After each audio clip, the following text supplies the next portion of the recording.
बिस्मिल्लाहिर्रहमानिर्रहीम। अस्सलाम वालेकुम। मेरा नाम है सैफुल्लाह और आप देख रहे हैं YouTube channel health tips with Saifullah.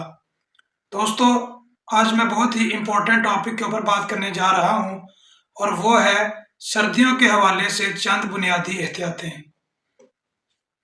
दोस्तों, सबसे पहले नंबर पे जब सर्दियों का मौसम आता है तो हम गर्म कपड़े पहनना शुरू कर देते हैं।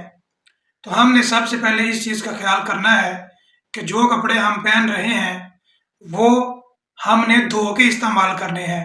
अक्सर ऐसा होता है कि पेटी या ट्रंक वगैरह में हम कपड़े रख देते हैं, जब अगला साल आता है तो वैसे ही हम निकाल के उसको पहन लेते हैं। तो ये हमारे लिए बहुत ज़्यादा नुकसानदेह है, क्योंकि इससे ख़ारिश का मसला भी हो सकता है और ये वैसे भी ठीक अमल नहीं है। तो इसलिए हमने कपड़े धो के पहनने हैं। उसके बाद रज़ाई वगैरह है या जो दूसरी चीज़ें हैं, कंबल वगैरह, ज़ाहिर है वो तो हम आसानी से धो नहीं सकते। तो इसलिए उसका आसान हल ये है कि जब सर्दियों में धूप वगैरह निकलती है तो धूप में थोड़ी देर रख के उसको जो है उसके अंदर से उसकी सफाई हो जाती है और उसकी जो स्मेल वगैरह है वो ख़त्म हो जाती है। तो उसको धूप वगैरह में रख के फिर उसको इस्तेमाल करें। दूसरे नंबर पे सर्दियों में हम पानी पीना छोड़ जाते हैं, ये बहुत कम पीते हैं।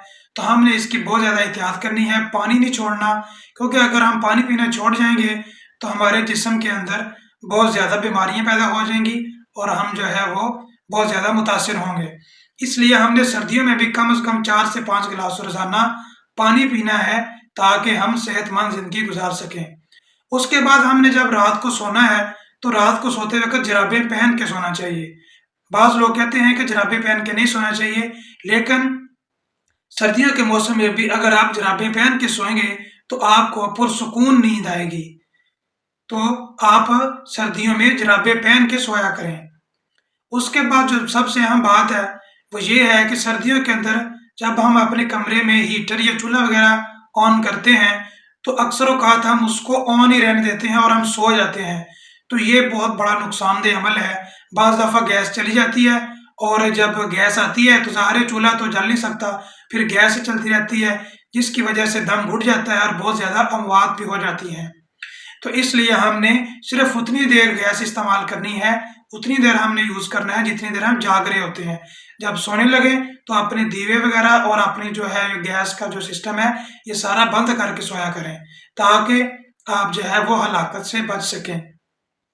उसके बाद सर्दियों में जो धूप है ये बहुत ज़्यादा मुफीद चीज़ है, क्योंकि ये ना तो इसके अंदर तपश होती है और ना ही ये नुकसानदेह होती है।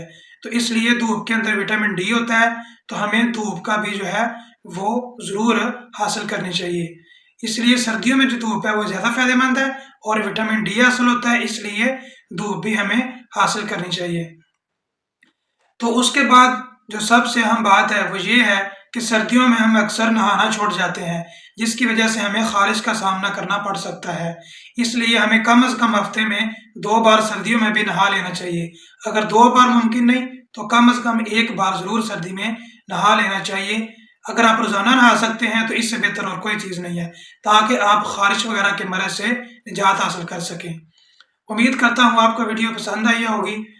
आप मेरे चैनल को फॉलो और सब्सक्राइब कीजिए। मिलते हैं इंशाअल्लाह अगली वीडियो में।